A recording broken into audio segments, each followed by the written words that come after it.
ಭುವನ್ನು ಮತ್ತು ಹರ್ಷಿತ್ ಅವರು ಪರಿಚಯ ಮಾಡಿಸಿದ್ರು. ಒಂದು ಸತಿ ಸಿಗೋಣ ಸರಿಗೆ ಅಂದರೆ ತುಂಬ ಅಡ್ವೆಂಚರಸ್ ಯೋಚನೆಗಳಿಟ್ಕೊಂಡು ಸಾಕಷ್ಟು ಸಿನಿಮಾಗಳಿಗೆ ಪ್ಲ್ಯಾನ್ ಮಾಡ್ತಿರೋ ಒಂದು ಬ್ರಿಲಿಯಂಟ್ ಮಾರ್ಕೆಟಿಂಗ್ ಮೈಂಡ್ ಅವ್ರದ್ದು.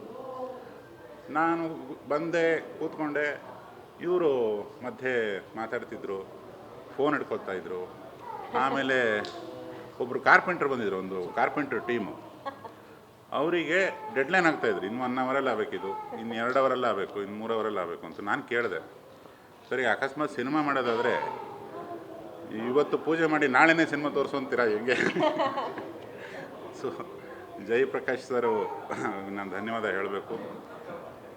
ಉದ್ಯಮ ಮಾಧ್ಯಮ ಎರಡೂ ಗೊತ್ತಿರೋರು, ಮತ್ತು ಉದ್ಯಮ ಮಾಧ್ಯಮ ಎರಡೂ ಗೊತ್ತಿರೋರದ್ದು ಸಾಕಷ್ಟು ಜನರು ಕೊರತೆ ಇದೆ ಇವತ್ತು ಇಂಡಸ್ಟ್ರಿಯಲ್ಲಿ.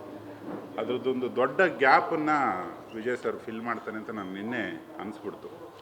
ಯಾಕಂದರೆ ಒಂದು ಸಿನಿಮಾ ಬರೀ ನಾವಷ್ಟೇ ನೋಡೋದಕ್ಕೆ ಮಾಡೋಕ್ಕಾಗಲ್ಲ, ಇಡೀ ಪ್ರಪಂಚಕ್ಕೆ ಅದನ್ನು ಹಂಚೋದಕ್ಕೆ ಒಂದು ಬೇರೆ ಥರದೊಂದು ಸ್ಟ್ರಾಟಜಿ ಬೇಕಾಗುತ್ತೆ. ಅದೆಲ್ಲ ತುಂಬ ವಿಶೇಷವಾಗಿದೆ ವಿಜಯ್ ಸರಲ್ಲಿ. ಅವರಿಗೊಂದು ರಾಯಲ್ ಸೆಲ್ಯೂಟ್ ಈ ಕನ್ನಡ ಉದ್ಯಮದ ಪರವಾಗಿ. ಇನ್ನು ಮಿಕ್ಕಿದಂಗೆ ಭುವನ್ನು ಈಗ ಏನಾರ ಮೈಕ್ ಕೊಟ್ಬಿಟ್ರೆ ಬೆಳಕರಿಸ್ಬಿಡ್ತಾನೆ. ದೇಶ ವಿದೇಶ ತುಂಬ ಸುತ್ತಾಡಿದ್ದಾನೆ. ನಾನು ನಟರಲ್ಲಿ ನಾರ್ಮಲಿ ಒಂದು ಸೆನ್ಸನ್ನು ಹುಡುಕ್ತಾ ಇರ್ತೀನಿ.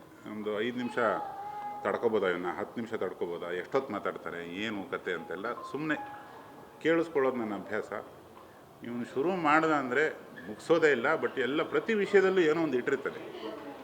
ನನಗೆ ಇವನು ಹೇಳಿದ್ದೊಂದು ಇನ್ಸಿಡೆಂಟು ತುಂಬ ಇಷ್ಟ ಆಯಿತು. ಇವನು ಯಾರೋ ಒಬ್ಬ ಫ್ರೆಂಡು ಅಮೇರಿಕಾದಲ್ಲಿ ಒಂದು ಕಪ್ಪೆದೇನೋ ಪಲ್ಯ ತಿನ್ನಿಸಿದ್ದಂತೆ, 1 ನಿಮಿಷಕ್ಕೆ ಕಪ್ಪೆ ಆಗ್ಬಿಟ್ಟಿದೆ ಅಂತ.